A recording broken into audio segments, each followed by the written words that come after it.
Chapter 7. Becoming Who You Are. The real issue is the changes you must go through and who you become in the process. It's not being homeless that matters, my rich dad said. It's about who you are. Keep striving and you'll become somebody. Quit and you'll also become somebody, but not the same person. The changes you go through. For those of you contemplating going from job security to financial security, all I can offer you are words of encouragement. For Kim and me, it took being homeless and desperate before I found the courage to move forward. That was our path, but it definitely doesn't have to be your path. As I described earlier, there are ready-made systems that can help you cross the bridge to the right side of the cash flow quadrant. The real issue is the changes you must go through internally and who you become in the process.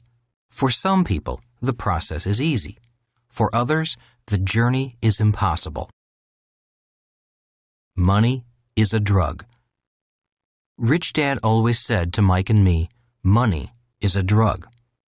The main reason he refused to pay us while we worked for him was because he never wanted us to become addicted to working for money. If you become addicted to money, it's hard to break that addiction. When I called him from California as a grown man to ask him for money, he wasn't about to break a pattern he started with me years before. He didn't give us money as kids, and he wasn't about to start now. Instead, he continued to be tough and guide me away from the addiction of working for money. He called money a drug because he observed people who were happy when they had money and upset or moody when they didn't. Just as heroin addicts get high when they inject the drug, they also get moody and violent when they don't have it. Be careful of money's addictive power, he often said. Once you get used to receiving it, that addiction keeps you attached to the way you got it. Put another way, if you receive money as an employee, then you get accustomed to that way of acquiring it. If you get used to generating money by being self-employed, it's often difficult to break the attachment to earning money in that way. And if you get used to government handouts, that too is a hard pattern to break.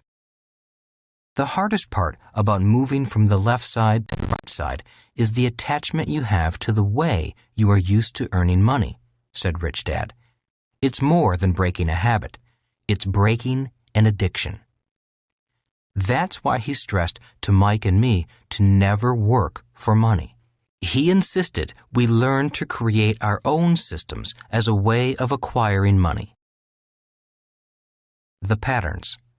For Kim and me, the hardest part in trying to become people who generate income in the B and I quadrants was that all of our past conditioning was holding us back. It was tough when friends said, "Why are you doing this? Why don't you just get a job?" It was even more difficult because there was a part of us that also wanted to go back to the security of a paycheck. Rich Dad explained to Mike and me that the world of money was one large system. And we as individuals learn to operate in certain patterns within that system. An E works for the system. An S is the system. A B creates, owns, and/or controls the system. An I invests money into the system. The pattern Rich Dad was talking about was the pattern we naturally gravitate to when it comes to money. When a person feels the need for money, Rich Dad explained, an E will automatically look for a job, an S often will do something alone, a B will create or buy a system that produces money, and an I will look for an opportunity to invest in an asset that produces more money. Why it's hard to change a pattern.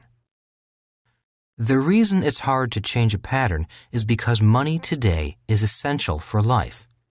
In the agrarian age, money wasn't that important because the land could provide food, shelter, warmth, and water without money. Once we moved into cities during the industrial age, Money signified life itself. Today, even water costs money, said Rich Dad. He went on to explain that when you begin to move from, let's say, the E quadrant to the B quadrant, the part of you that is addicted to being an E or afraid that life will end begins to kick and fight back. It's like a drowning person beginning to fight for air, or a starving man who will eat anything to survive. It's this internal battle that makes it so hard. The struggle between who you no longer are and who you want to become is the problem, Rich Dad explained to me over the phone. The part of you that still seeks security is in a war with that part of you that wants freedom. Only you can decide which will win. You will either build that business or you'll go back to finding a job. Forever. Find your passion. Do you really want to move forward? Asked Rich Dad. Yes, I said hurriedly. Have you forgotten what you set out to do? Have you forgotten about your passion and what caused you to get into this predicament in the first place? Asked Rich Dad. Oh, I replied, a little startled.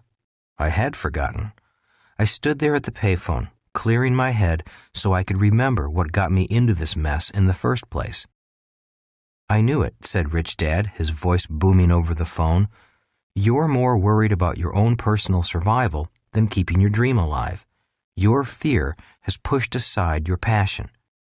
The best way to keep going is to keep the flame in your heart alive. Always remember what you set out to do, and the trip will be easy. Start worrying more about yourself, and your fear begins to eat away at your soul. Passion builds businesses, not fear. You've come this far. You're close, so don't turn back now. Remember what you set out to do. Keep that memory in your heart and keep the flame going. You can always quit, so why quit now? With that, Rich Dad wished me luck and hung up the phone. He was correct. I had forgotten why I set out on this journey. I had lost my dream and allowed my fears to fill my head as well as my heart. I had forgotten my passion. It was now time to make it happen or go back home and forget about it. I stood there for a while, and again I heard Rich Dad's last words. You can always quit, so why quit now? I decided to delay quitting until I made things happen. Becoming a teacher who owned the system. My fears and lack of success were beating me, and my dream had been pushed aside. My dream was to create a different kind of school system, an educational program for people who want to become entrepreneurs and investors. As I stood there, my mind drifted back to high school. When I was 15, my high school guidance counselor asked me, "What are you going to do when you grow up? Are you going to become a teacher like your dad?" Looking straight at my counselor, my answer was straightforward, strong, and filled with conviction. I'll never be a teacher. Becoming a teacher is the last thing I would ever do. I didn't just dislike school. I hated it. I absolutely hated being forced to sit and listen to someone I didn't particularly like or respect speak for months on a subject I had no interest in. I fidgeted, squirmed, caused problems in the back of the room, or simply skipped class. So when my guidance counselor asked me if I was planning to seek a career as a teacher following in my father's footsteps, I nearly jumped out of my skin. Little did I know at the time that passion is a combination of love and hate. I loved learning, but I hated school. I absolutely detested sitting there and being programmed into becoming something I did not want to be. I was not alone. Notable quotes on education. Winston Churchill once said, "Personally, I am always ready to learn, although I do not always like being taught." John Updike said, "The Founding Fathers, in their wisdom, decided that children were an unnatural strain on their parents, so they provided jails called school, equipped with tortures called education." Norman Douglas said, "Education is the state-controlled manufacture of echoes." H.L. Mencken said, "School days, I believe, are the unhappiest in the whole span of human existence. They are full of dull, unintelligible tasks, new and unpleasant ordinances, and brutal violations of common sense and common decency." Galileo said, "You cannot teach a person anything. You can only help him find it within himself." Mark Twain said, "I never let schooling interfere with my education." Albert Einstein said, "There is too much education altogether, especially in American schools." A gift from my educated dad. The person who shared these quotes with me was my highly educated but poor dad. He also despised the school system, although he thrived in it. He became a teacher because he also dreamed of changing the system, but instead, the system crushed him. He took his passion, tried to change the system, and ran into a brick wall. It was a system that too many people were making money in, and no one wanted it changed, although there was a lot of talk about the need for change. Maybe my guidance counselor was psychic, because years later I did indeed follow in my father's footsteps. I just didn't follow him into the same system. I was taking that same passion and creating my own system. When my educated dad learned that Kim and I were struggling financially, doing our best to set up our own educational system, he sent us those quotes. Scribbled across the top of the page of the quotes were these words: "Keep going. Love, Dad."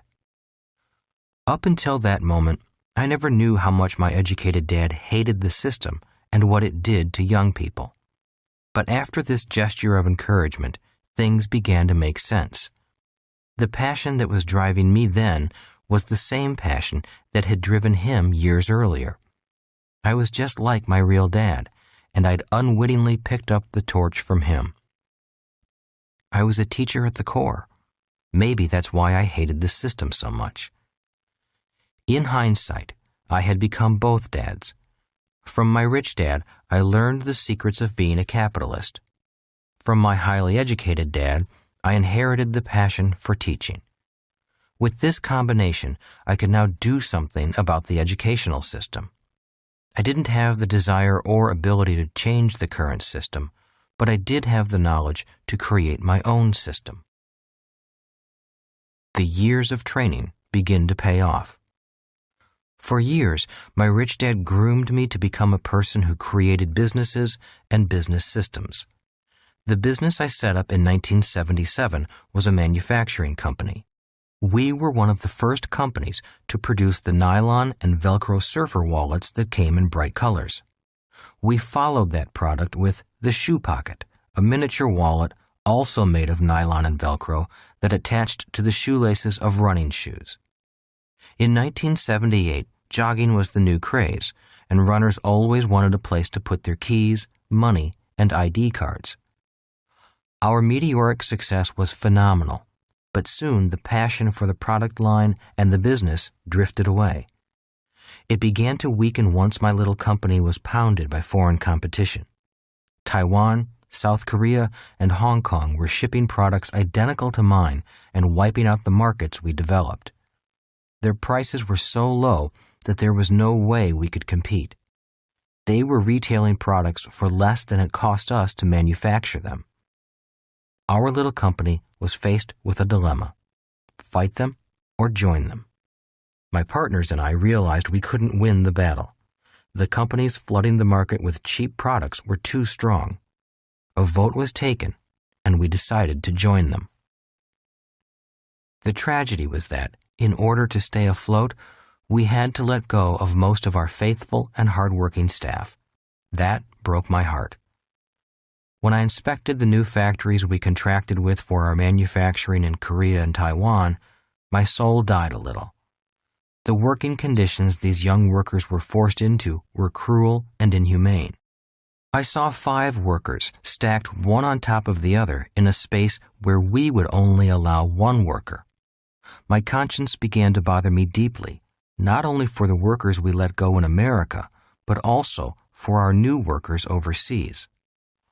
Although we had solved the financial problem of foreign competition and began to make a lot of money, my heart was no longer in the business. Consequently, the business began to suffer. Its spirit was gone because my spirit was gone. I no longer wanted to become rich if it meant exploiting so many low-paid workers. I began to think about educating people to become owners of businesses rather than employees of business.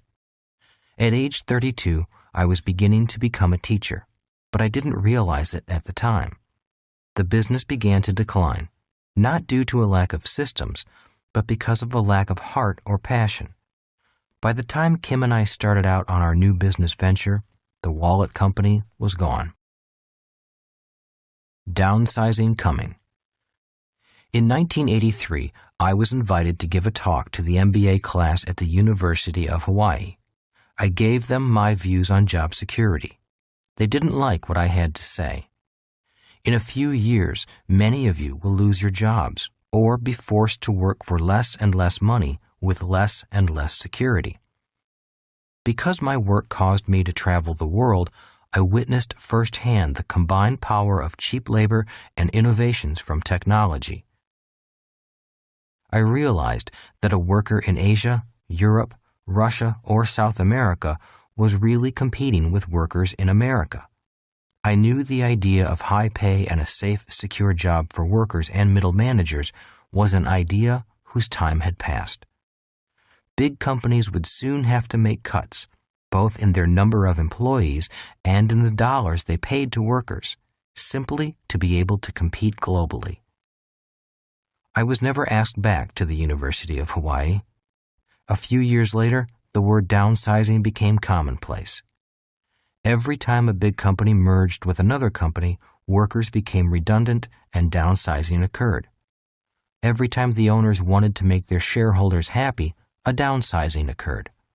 With each downsizing, I saw the people at the top get richer and richer, and the people at the bottom pay the price. Every time I heard someone say, "I'm sending my child to a good school so he or she can get a good, safe, secure job," I cringed. Being prepared for a job is a good idea for the short term, but it is not enough for the long term. Slowly but surely, I was becoming a teacher. Build a system around your passion. Although my manufacturing company had turned around and was doing well again, my passion was gone. Rich Dad summed up my frustration when he said, "School days are over. It's time to build a system around your heart. Build a system around your passion. Let the manufacturing company go and build what you know you must build. You've learned well from me, but you're still your father's son. You and your dad are teachers deep in your souls." Kim and I packed up everything and moved to California to learn new teaching methods so we could create a business around those methods. Before we could get the business off the ground, we ran out of money and were out on the street.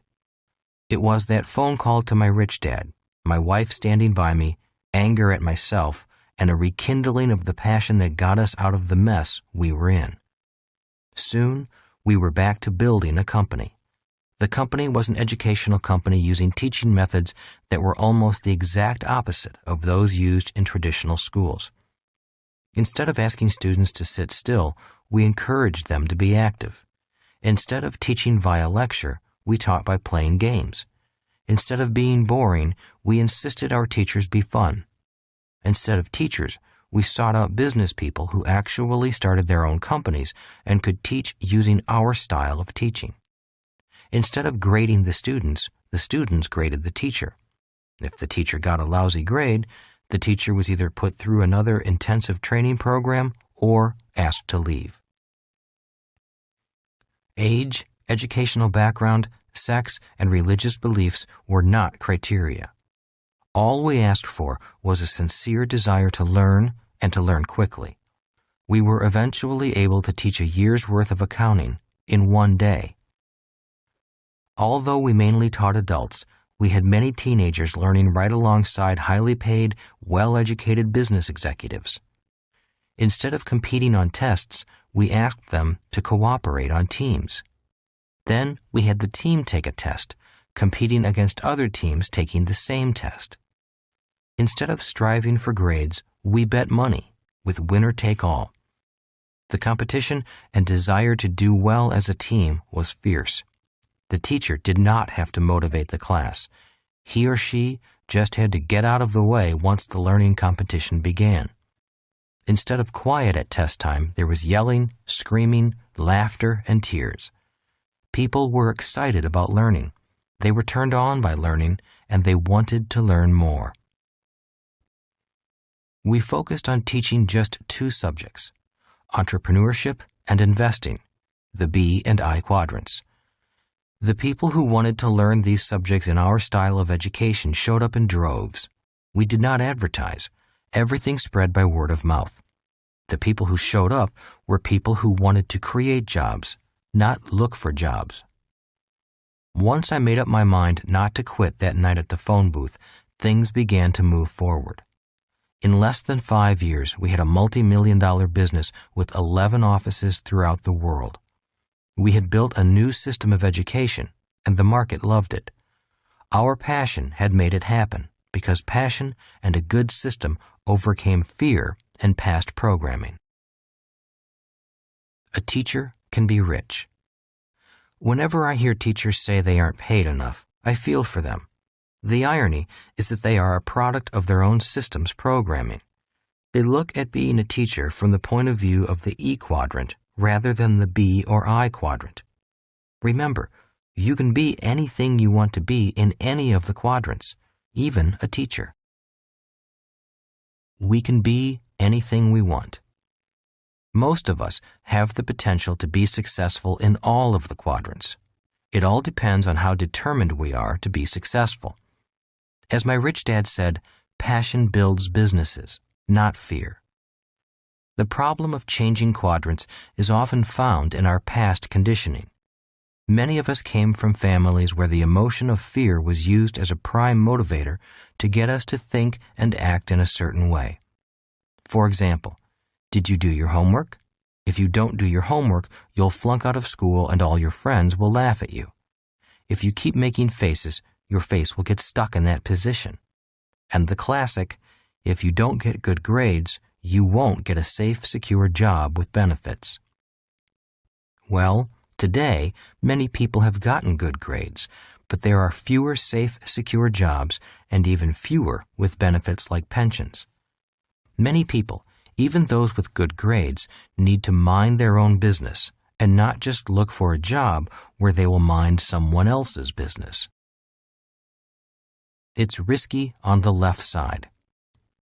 I have many friends who still seek security through a job. Ironically, the march of technology continues at an ever-increasing pace. To keep up in the job market, each person will need to constantly be trained in the latest technology. If you're going to be re-educated anyway, why not spend some time educating yourself on the skills needed for the right side of the cash flow quadrant? If people could see what I see when I travel the world, they would not be looking for more security. Security is a myth. Learn something new and take on this brave new world.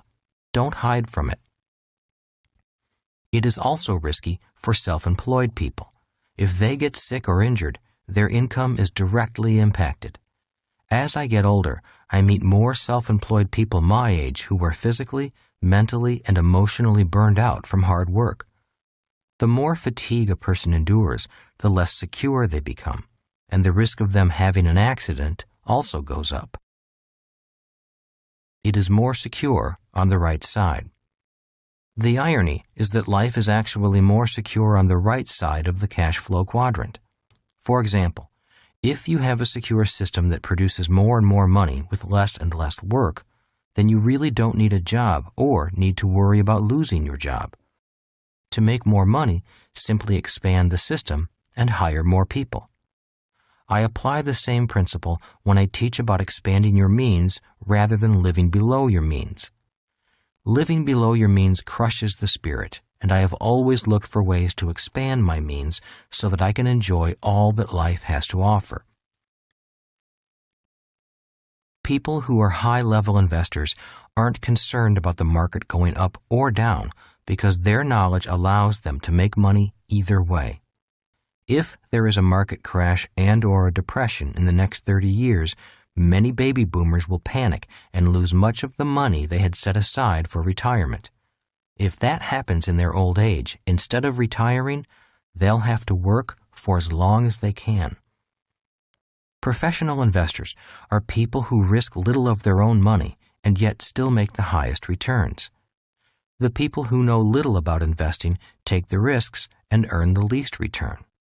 From my point of view, all the risk is on the left side of the cash flow quadrant. Why the left side is riskier? If you can't read numbers, then you must take someone else's opinion, said Rich Dad. In the case of buying a house, your dad just blindly accepts your banker's opinion that his house is an asset. Both Mike and I noticed his emphasis on the word blindly. Most people on the left side really do not need to be that good with financial numbers. But if you want to be successful on the right side, then numbers become your eyes. Numbers allow you to see what most people don't see, Rich Dad went on. You mean like Superman's X-ray vision? Asked Mike. Rich Dad chuckled and nodded. Exactly, he said. The ability to read numbers, financial systems, and business systems gives you vision that mere mortals don't have. Even he laughed at that silliness. Having financial vision lowers your risk. Being financially blind increases risk. But you only need that vision if you want to operate on the right side. People on the left side think in words. To be successful on the right side, especially the I quadrant, you must think in numbers. It's very risky trying to be an investor while still thinking predominantly in words. Are you saying that people on the left side don't need to know anything about financial numbers? I asked. For most of them, that's correct, said Rich Dad, as long as they're content to operate strictly within the confines of being an E or an S, then the numbers they learn in school are adequate. But if they want to survive on the right side, understanding financial numbers and systems becomes crucial. If you want to build a small business, you don't need to master numbers. But if you want to build a large worldwide business, numbers become everything, not words. That is why so many large companies are often run by bean counters. Rich Dad continued his lesson. If you want to be successful on the right side, when it comes to money, you must know the difference between facts and opinions. You cannot blindly accept financial advice the way people on the left side do. You must know your numbers. You must know the facts. And numbers tell you the facts. Who pays to take the risk? Besides the left side being risky, people on that side pay to take that risk, said Rich Dad. What do you mean? I asked. Doesn't everyone pay to take risks? No, said Rich Dad, not on the right side. Are you trying to say that people on the left side pay to take risks and people on the right side get paid to take risks? That's exactly what I mean, said Rich Dad, smiling. That is the biggest difference between the left side and the right side. That is why the left side is riskier than the right. Can you give me an example? I asked. Sure, said Rich Dad. If you buy shares of stock in a company, who takes the financial risk? You or the company? I guess I do, I said, still puzzled. And if I'm a medical insurance company and I insure your health and take on your health risk, do I pay you? No, I said. If they insure my health and they take that risk, I pay for it. That's right, said Rich Dad. I have yet to find an insurance company that will insure your health or accident risk and pay you for that privilege. But that's what people on the left side do. It's kind of confusing, said Mike. It still doesn't make sense. Rich Dad smiled. Once you better understand the right side, you'll begin to see the differences more clearly. Most people don't even know there is a difference. They just assume that everything is risky, and they pay for it. But as the years go on and you become more comfortable with your experience and education on the right side, your vision will improve and you will begin to see what people on the left side cannot see. And you will understand why seeking security to avoid risk is the riskiest thing you can do. You'll develop your own financial vision and not have to accept other people's opinions. You'll be able to see for yourself and know the difference between financial facts and financial opinions. It was a good day. In fact, it was one of the better lessons I could remember. It was great because it began to open my mind to see things my eyes could not see. Numbers reduce risk. Without those simple lessons from my rich dad, I doubt if I could have taken my passion and built the educational system of my dreams. Without his insistence on financial literacy and accuracy, I know I could not have invested as wisely with so little of my own money and earned such high returns. I always remember that the bigger the project and the faster you want to succeed, the more you need to be accurate. If you want to get rich slowly, or just work all your life and let someone else manage your money, then you do not need to be as accurate. The faster you want to get rich, the more accurate with numbers you must be. The good news is that, due to advances in technology and new products, it is much easier today to learn the necessary skills for building your own system and quickly developing your financial literacy.